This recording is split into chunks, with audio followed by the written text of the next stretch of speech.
자, 이번엔 세 가지 키워드로 시장을 들여다보는 마켓 트라이앵글 시간입니다. 도움 말씀에 신한은행 패스파인더 WM 추진부 김대수 팀장과 함께합니다.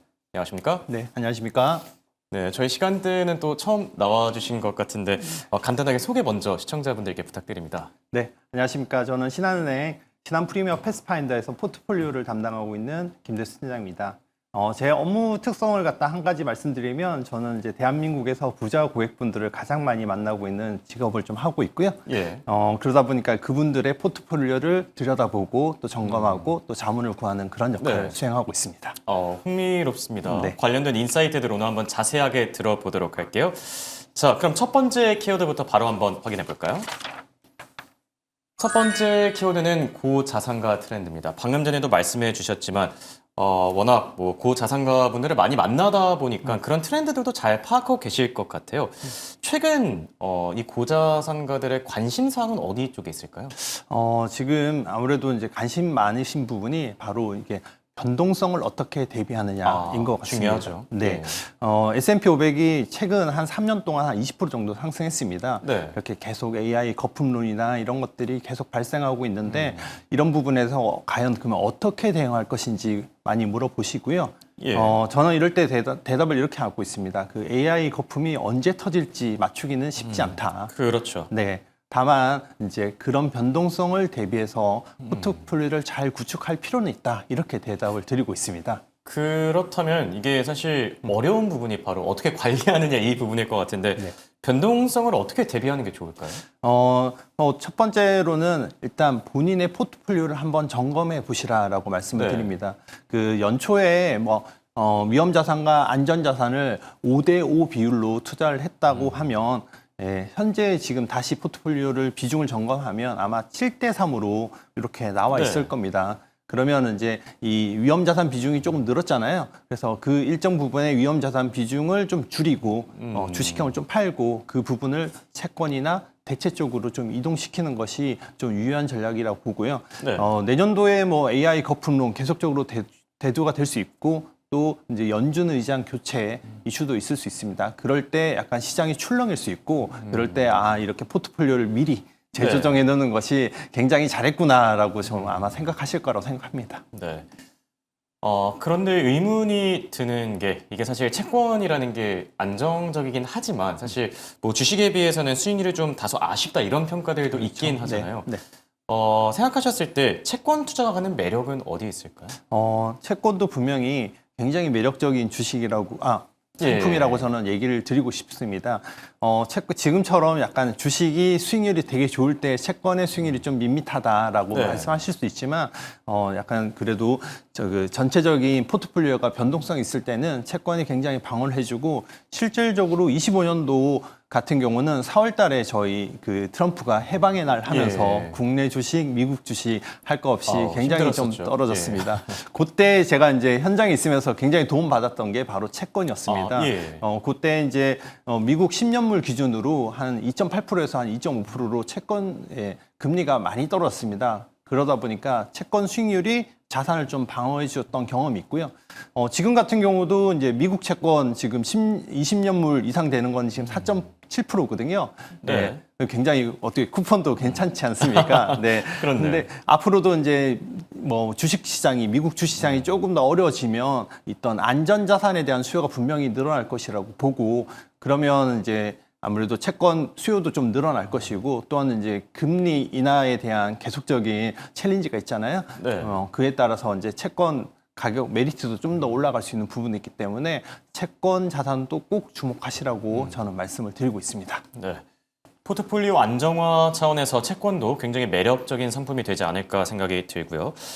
채권 외에도 또 어떤 대체 자산들이 있을까요? 주목할 만한 대체 자산이 있을까요? 네, 그 변동성 대비를 하기 위해서 또 고자산가분들이 가장 이렇게 좀 주목하고 있는 부분이 바로 이렇게 대체 자산군입니다. 대체 자산군이라고 하면 전통적으로 주식, 채권을 제외한 나머지 상품군을 얘기하는 거고요. 저희 잘 아는 금, 은, 요즘 최근에 맞죠. 요즘 신고가도 갱신하고 있고, 그다음에 ELS, ELB 같은 구조화 상품도 있고요. 그리고 달러 보험, 그리고 롱숏 상품 같은 것들이 대표적인 상품이라고 말씀을 드립니다.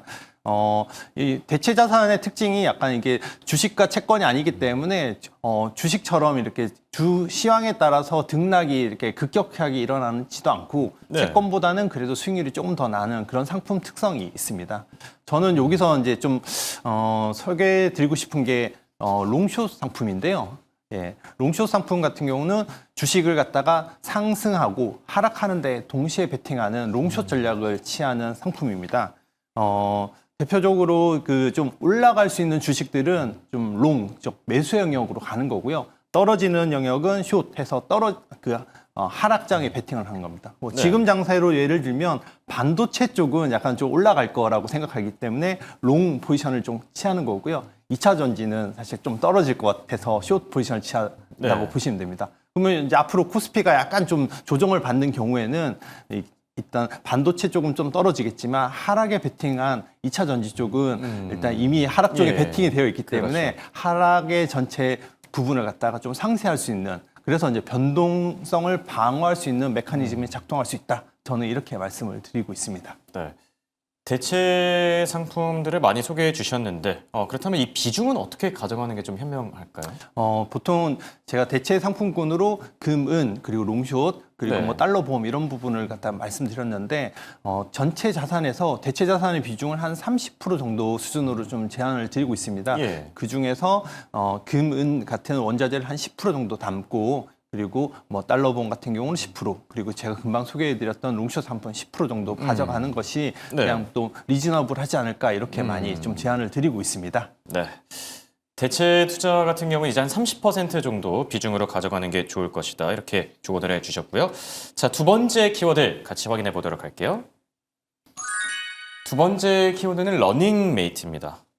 달릴 때 함께 한다는 뜻의 러닝메이트. 어떤 관점에서 좀 주목해 보는 게 좋을까요?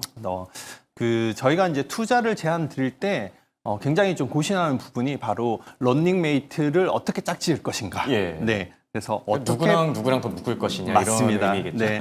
어떻게 이게 페어링을 하는 것이 좀 굉장히 중요하죠. 유효할 건지에 대해서 예. 고심을 굉장히 많이 합니다. 뭐 저희가 이제 올해 굉장히 화두가 되었던 조선 방산 원자력, 예, 조방원도 그렇죠. 사실 이제 각각 섹터로 각각 달리는 것도 방법이지만 같이 런닝메이트로 짝지어서 함께 네. 묶어서 달리는 것도 방법입니다. 그렇죠. 그리고 AI 같은 경우도 하드웨어, 소프트웨어, 전력, 인프라 이렇게 세 가지가 있다고 하면 각각 개별로 가는 것보다는 이렇게 묶어서 같이 가는 것도 굉장히 괜찮은데, 뭐 이유는 이렇습니다. 지금 같은 경우 약간 이제 뭐 원자력 부분이 약간은 좀 조정이 있다고 했을 경우 조선 쪽에서 좀 방어를 해주고 있고요.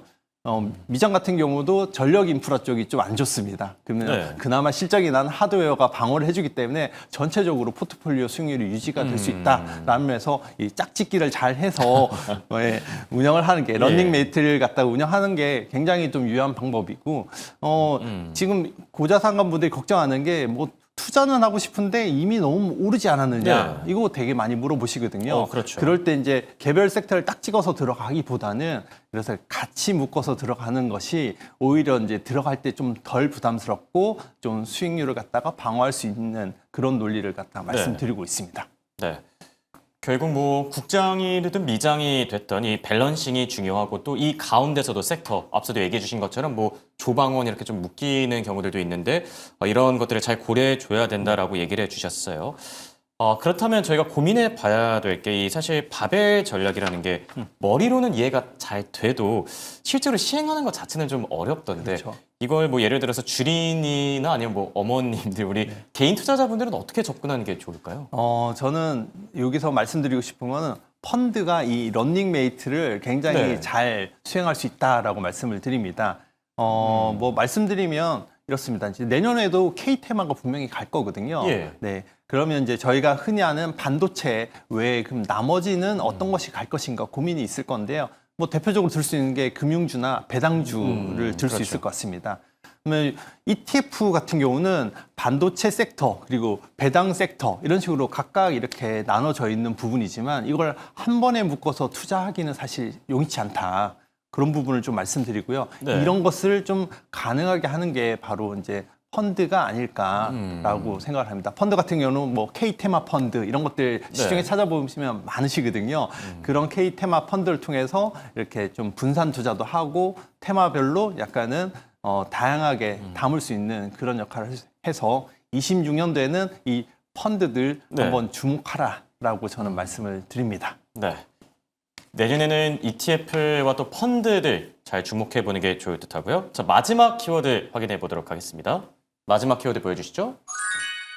마지막 거래일입니다. 어느새 다사다난했던 한 해도 다 가고 마지막 거래일을 남겨두고 있는데 이 시점에서 체크해야 될 부분들이 있을까요? 네. 어떻게 생각하시죠? 저 뭐 벌써 오늘 12월 30일인데요. 네. 네, 오늘 또 이제 마지막 거래일이잖아요. 규정의 미를 거둬야 되지 않겠습니까? 맞습니다. 뭐 사실 지금 연말에서 해야 할 것들은 거의 다 마감이 된 것 같아요. 뭐 해외 주식의 손익통상도 이제 끝났고요. 그리고 배당락일 체크도 다 끝난 것 같고 지금 마지막 하나 남아 있는 게 지금 ISA와 IRP의 연간 납입한도 채우기가 아닐까 저는 생각을 하고 있습니다. 그 ISA 같은 경우는 연간 2천만 원까지 넣을 수 있고요. IRP는 맥시멈으로 1,800만 원까지 넣을 수 있습니다. 그 중에서 또 이제 900만 원까지는 세액공제도 해주고요. 그래서 본인의 유동성을 좀 점검하시고 이런 ISA와 IRP에다가 좀 추가적으로 한도를 갖다가 집어넣는 게 꼭 필요한 부분이다라고 첫 번째 말씀드리고요.